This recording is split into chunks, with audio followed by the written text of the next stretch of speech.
ઉધનાનું કુખ્યાત વ્યાજખોર લાલીના ધરપકડના મામલે જાણકારી મળી રહી છે।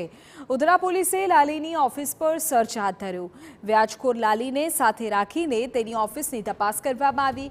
2 લાખની સામે આરોપીએ 6.68 લાખ વસૂલી વધુ 3 લાખની ઉઘરાણી કરી હતી। સુરતમાં ગેરકાયદે રીતે લાલી મોટા પાયે વ્યાજનો ધંધો ચલાવે છે।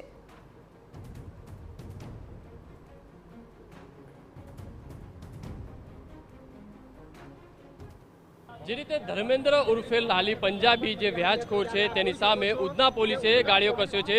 દ્રશ્યોની અંદર જોઈ શકાય છે કે આજે ધર્મેન્દ્ર ઉર્ફે જે પંજાબી જે છે લાલી તેની ધરપકડ કરવામાં આવી છે। વ્યાજના ગુનાની અંદર લોકો પાસે જે છે ઊંચા વ્યાજે વસૂલવામાં આવતું હતું અને તે દરમિયાન ઉધના પોલીસ સ્ટેશનની અંદર અલગ અલગ જે 2 ગુના નોંધાયા હતા અને ત્યારબાદ ઉધના પોલીસે તેની ધરપકડ કરી હતી અને 1 દિવસના રિમાન્ડ મેળવી અને અત્યારે દ્રશ્યોની અંદર જે રીતે જોઈ શકાય છે કે લાલી દ્વારા જે ઉધના વિસ્તારની અંદર જે ઓફિસ ચલાવવામાં આવતી હતી ત્યાં મોટા પ્રમાણમાં જે વ્યવહારો કરવામાં આવતા હતા। 10% 5%થી જે વ્યાજ લોકો પાસે લેવામાં આવતું હતું, પઠાણી ઉઘરાણી જે કરવામાં આવતી હતી તે દરમિયાન અત્યારે જોઈ શકાય તેની ઓફિસ ખાતે તેને લાવવામાં આવ્યો છે અને જે તપાસ છે તે કરવામાં આવી રહી છે। એટલે મહત્વની વસ્તુ એ છે કે લોકોને જે છે ધાકધમકી આપી, લોકોના પરિવારને જે ધાકધમકી આપી અને ઊંચું વ્યાજ છે તે વસૂલવામાં આવતું હતું। હાલમાં તો ઉધના પોલીસે આ બાબતે લાલી સામે છે તે ગાડીઓ છે તે કસવામાં આવી રહી છે। આવનારા દિવસોની અંદર તપાસની અંદર અનેક નવા ખુલાસા થઈ શકે છે અને બીજા ગુના પણ નોંધાઈ શકે છે।